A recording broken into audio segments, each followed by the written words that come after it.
Hello dear student, कैसे हो आप सभी लोग। उम्मीद करता हूँ सब अच्छे होंगे। और सब बच्चों की जिनका एग्ज़ाम नहीं हुआ है तो ठीक ठाक पढ़ाई चल रही होगी, ज़्यादा वो फोकस कर रहे होंगे समय पे एग्ज़ाम सेंटर पे पहुँचने का। जो सावधानियाँ निर्देश वगैरह आपको बताए गए हैं उन सब पे काम करके, उनको देख करके उसके हिसाब से समय पे एग्ज़ाम सेंटर पहुँचने का।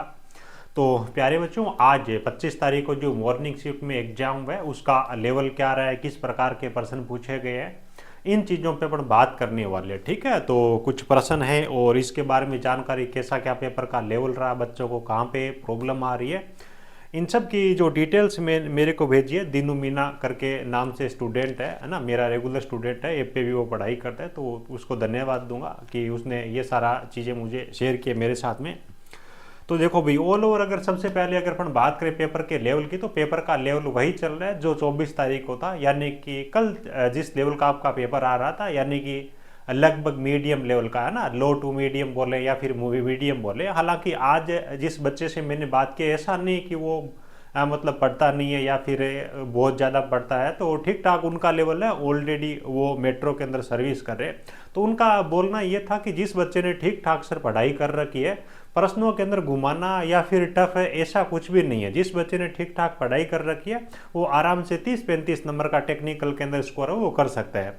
राजस्थान जीके वाला पार्ट, राजस्थान जीके सर मैं खुद बहुत कम पढ़ता हूँ, तो मेरा खुद का वैसे कमजोर है, तो मुझे आकलन उसका ज़्यादा है नहीं कि इजी है या, हालांकि टेक्निकल है वो मेरे को काफ़ी सरल लगा है ना। उन्होंने ये भी बात बोली कि सर किसी बच्चे ने अगर आपकी पूरी क्लास अटेंड की है तो इजीली वो 40 से 45 का स्कोर कर सकता है, बहुत ज़्यादा गहराई में कुछ पढ़ने की जरूरत ही नहीं थी। और पीछे जो मैंने पिछली क्लास के अंदर कई चीज़ें आपको बताई थी, उनमें से भी कई चीज़ें हैं वो, कई प्रश्न है उस टाइप के भी आए हैं ना। ऑल ओवर बात यह कि लेवल अगर अपन देखें तो टफ लेवल बिल्कुल भी नहीं है, कुछ प्रश्न मीडियम लेवल के हैं, बाकी सिंपल सिंपल आपके ईजी लेवल के प्रश्न आए हैं, उनका ये बोलना है। ठीक है, उस बच्चे की तरफ से ये बोलना है। हाँ, एक चीज़ और बता दूं कि अभी सेकेंड जो शिफ्ट है आपकी जैसे स्टार्ट हुई, उससे जस्ट पहले मेरे पास में एक बच्चे का फ़ोन आया कि सर कोई हेल्प कर दो, मेरे को एग्ज़ाम सेंटर के अंदर एंट्री नहीं दे रहे। तो मैंने पूछा प्रॉब्लम क्या है, तो उसका ये बोलना था कि मेरे जो सिग्नेचर है वो कैपिटल लेटर में है, जिसकी वजह से मुझे एंट्री नहीं दे रहे हैं।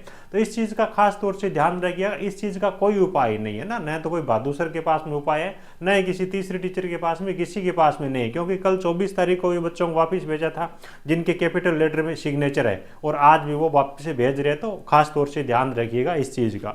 चलिए ठीक है, बात करते हैं अपन पेपर में जो प्रश्न पूछे गए उनके बारे में। तो टेक्निकल प्रश्नों के बारे में अगर अपन बात करें, देखो जैसे कि आपका 3 फेज इंडक्शन मोटर है, तो स्टार्टिंग में जो स्लिप होती है ना, नीचे दे रखा था भी परसेंटेज 1%, 0%, 100%, इस हिसाब से ना। तो स्टार्टिंग के अंदर स्लिप यानी कि रोटर घूम ही नहीं रहा, उसका मतलब एनआर की वैल्यू है वो 0 है, तो स्लिप आपकी कंप्लीटली रहेगी 100%। उसी हिसाब से कम्यूटेटर के बारे में पूछा गया था ना। अब डीसी मोटर के बारे में पूछा गया या फिर जनरेटर में, वो अलग बात है ना। जब जनरेटर की बात आती है तो वो एसी को डीसी में कन्वर्ट करता है, डीसी मोटर की बात आती है तो वो डीसी को एसी में कन्वर्ट करता है। इस प्रकार का प्रश्न था। उसके बाद में आपका ट्रांजिस्टर में डोपिंग से संबंधित आपको प्रश्न पूछा गया था ना। एमीटर में डोपिंग का शायद उस बच्चे ने मेरे को बताया था।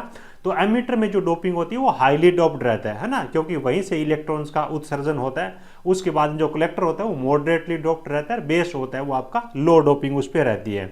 ध्यान रखना, जिनके आगे एग्जाम में 100% आएगा प्रश्न कौन सा, साइज वाला ना, किसका साइज बड़ा होता है, किसका मीडियम और किसका छोटा होता है। तो कलेक्टर का साइज सबसे बड़ा होगा, एमीटर का मीडियम रहेगा और बेस का साइज है वो छोटा रहेगा। यानी डोपिंग की बात करें या फिर साइज की बात करें, दोनों ही कंडीशन में बेस है वो छोटा रहेगा, कम डोपिंग वाला रहेगा।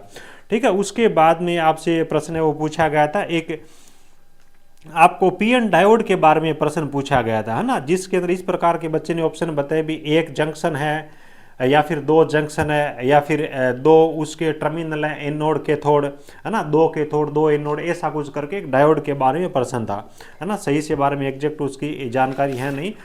और उसके बाद में कुछ प्रश्न की बात करें, जैसे कि आपसे एक प्रश्न ये भी पूछा गया है कि जो अपना लाइटिंग अरेस्टर होता है उसका दूसरा नाम क्या है ना। अर्थिंग वाला चैप्टर जैसे ही मैंने स्टार्ट करवाया था, सबसे पहली लाइन यही लिखी, ऊपर की 2-4 लाइनों के अंदर भी देख लेना है ना। लाइटिंग अरेस्टर का दूसरा नाम मैंने आपको बताया था, सरज डाइवर्टर के नाम से भी उसको जानते हैं। उसके बाद में ट्रांसफॉर्मर के संबंध में एक छोटा सा न्यूमेरिकल था, जिसके अंदर वोल्टेज रेशियो दे रखा था ना, 400 वोल्टेज अपॉन 1000 वोल्टेज दे रखा था, और प्रति टर्न वोल्टेज की वैल्यू 8 दे रखी थी। तो प्राइमरी टर्न का रेशियो क्या होगा ना, जो वोल्टेज E2 N2/E1 और N2/N1, है ना। इस फॉर्मूले के जरिए आप इसको निकाल सकते हो। बहुत सिंपल सा प्रश्न था।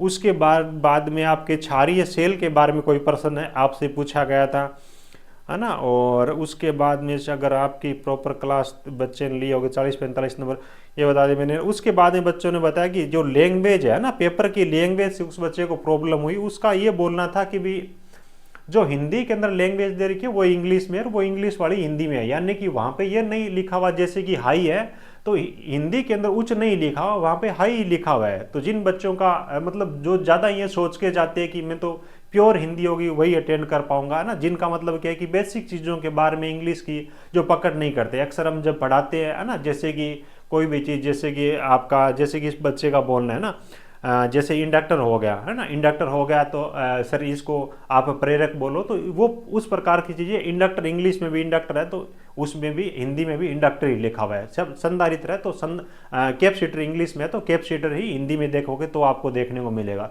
इस प्रकार की चीज़ें देखने को सामने आ रही थी, ठीक है। उसके बाद में राजस्थान जीके के बारे में बात करें ना, जीके के जो प्रश्न थे बहुत ज़्यादा उस बच्चे को आइडिया नहीं था, लेकिन फिर भी उनका बोलना ये था कि सर हार्ड तो नहीं था। मैथ के प्रश्न उन्होंने हार्ड बताए कि मैथ के जो प्रश्न थे सर मेरे को टफ लगे। देखो राजस्थान जीके के अंदर सवाई जय सिंह ने निम्नलिखित में से कौन सी इमारत बनाई, है ना, इमारत का नाम पूछा गया था। वहाँ पे अलग अलग दुर्ग किले ऐसा कुछ ऑप्शन दे रखे थे। और उसके बाद में मत्स्य जनपद किसका नाम था या पुराना नाम, ऐसा कुछ करके प्रश्न पूछा गया। उसके बाद नगदी फसल के बारे में पूछा गया, निम्नलिखित में से कौन सी नगदी फसल है ना, जिसके अंदर कपास, जूट, कॉफी ऐसे कुछ ऑप्शन थे।